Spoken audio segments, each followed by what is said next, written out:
But I definitely say that in these 2 years, which have been turbulent, right? No pun intended with the COVID and all these other things, I still feel like I'm getting away with something every day. So in the time that I have on my hands, compared to what I was doing in the military, is extraordinary. When your downtime is your downtime. And that has got to be one of the most eye-opening experiences for you. Because I remember paying a visit to you up in Seattle, and you had your phone, your was it a BlackBerry, and then you had your little war room in your house there, and you're always connected on your day off. And I'm like, man, when you get out of this place and you get it to an airline, I mean, you literally show up 45 minutes before departure and you go to work. You land, you put your kit bag away, and then you never look at it again until the next flight. Unless you're Roger. And this is where Roger, all of a sudden, he's been in the background. Actually, Roger's been working and been on the phone for 10 minutes before. And now he hears this, and his little ears perk up, and he goes, "You guys are prima donnas." Yeah. We show up to the airplane 45 minutes prior, and we go kick the tires and say, "Hey, it's good to go," and then we go home. So there you go, military guys. If you want to continue that kind of work, you just see Roger and ask him what it's like. Come on down. Oh my God. You can be dispatcher, scheduler, flight attendant, maintenance tech, baggage handler, flight attendant. Oh yeah, bag handler. How's your back? That was my video when I wrenched my back last week. Yeah, that was lovely. Yeah. So I mean, that's actually a pretty good point you bring up there. For Mark, your job as a pilot was really a small part of what you did in the military, because you had all these other roles. The flying part was, I remember you mentioned it to me before, was a nice getaway from the that was great. All the stress. Yeah, there's a kick window outside the right side of the C-17. And every time we rotated and started leaving the tarmac, I was like, oh yeah, I'm out of here. No phones, no emails. Let's go. Yeah. Speaking of, that's what aviation, it's like again in the GA side. It's like you finally get to go fly, and man, this is the easy part. Yeah. Finally, I get a break. Yeah. Yeah, it was a break. Exactly. Yeah. Nice. And speaking of your aircraft experience, started out on the T-37B? Is that what was your initial training? It did. Yeah, I did pilot training advance here in Oklahoma. And so it's a 6 months in the Tweet, which they've since retired. I've retired a couple planes. It was the T-37 retired, and then later the C-141, which I retired as well. Not personally, but they retired in my time anyway. Mm-hmm. But T-37 and then a T-1 Jayhawk Mitsubishi 3000 essentially were the two aircraft we trained on there. Yeah, nice. And so in your training, and now most of our listeners, I think, have gone through some pilot training or in pilot training right now. I'm very happy to say that I've been getting more and more feedback from our listeners. I'm very excited about that. So keep them coming about their success and their journeys in training. And your training was a little bit more controlled in the military environment. Did you ever have an event that you experienced that changed kind of your trajectory along the way on your journey? I had one experience that, I would say kind of a sobering experience that in the T-37. So now that I'm retired, I can tell about it. So, it's one of those deals where you're allowed to solo and you can fly out to your area, and we were authorized to do our aerobatics and all that kind of thing. And I was doing an Immelman, which was called the Immel spin for obvious reasons. Now, I was getting as much speed as I could in a low area, which was key because the envelope for the T-37, but they want you to eject from the aircraft is 10,000 feet. So if you're having a problem, you need to eject. This didn't have a greatest ejection system. So, but I was already in a low area, which was below 10,000. So I dove down and got as much snatch as you can get in a T-37, and then put a G onset and started bringing it up to do an Immelman. Well, I realized I didn't have a good G strain. I wasn't doing properly to get that blood flow into my head. So I started graying out in the plane, and I had to unload it so that it wouldn't knock me out. And I wasn't quite done with the maneuver. So now I'm upside down. They got the nose hanging up there, and I saw the speed get down to really low, under 80 knots maybe. And it was going to stall. And so we had trained on stalling, but we purposefully entered the stall at idle, right side up, and you let it start wrapping off into a spin, and then you recover. Well, now I'm upside down, mill power, full power, not an idle introduction. And I'm like, man, I might spin this thing inverted, right? So it was a pretty eye-opening experience. So sure enough, it did wrap off, and it righted itself. So it went into a spin, but right side up, thankfully. And I still remember idle, neutral, aft, one full spin. So I'm in Oklahoma, and thankfully it's all gridded out so I could see where the nose started, and I let it go. And it felt like forever because we're losing altitude pretty heavy. The nose came back around, threw the stick forward as hard as I could, and I tried to break some of the instruments, and it started fluttering out and flying itself out. So I did a couple patrol passes around the MOA, the operating area, and just kind of got my act together and brought it back in. But man, I was the best. The next time I went out with an instructor and we did spins, he was like, man, that's the best spin recovery I've seen. And I'm like, yeah. Good practice. So it kind of put the a real deal on that. And technically, I probably should have punched if it was below 7,000 feet. So I was going to give it one try. If it went into another spin, I would have had to punch out of that aircraft. So yeah, wow. It was an eye opener and something that ingrains the seriousness of the business. You know what I mean? Yeah. Yeah. And, we've all kind of had those experiences that we're like, oh, thank you, I'm back on the ground. My feet are on the ground. But thank you for sharing that with us. Your success throughout the years has really molded who you are as a pilot today.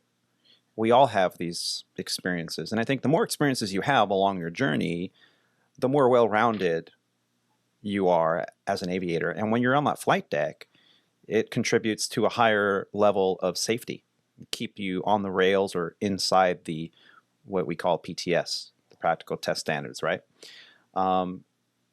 Was getting into a 737 for domestic air any bit of a challenge, or was it just like another day at the office for you?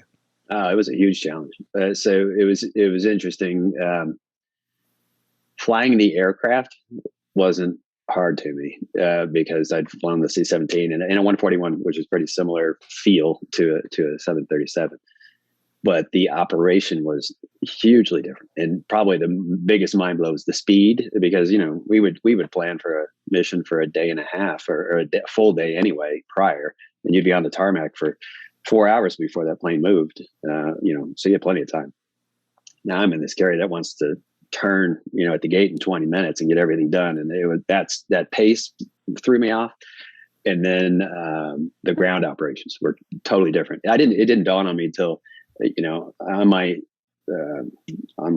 IOE, I flew out, and in that week I went to Atlanta, LA, and Chicago. And I was like, are you kidding me? Did they do this on purpose just to haze me, with these, the airspaces weren't bad, flying around in the air was good. That would remind me of flying around Frankfurt with a C-17, very controlled environment and a lot going on, but it's very structured. But the ground operations, it didn't dawn on me, like, you're slowing down on the runway and you're decelerating through 60 knots and they're spouting out, 50, 60 directions to you, and you're not that bad, but it felt like it.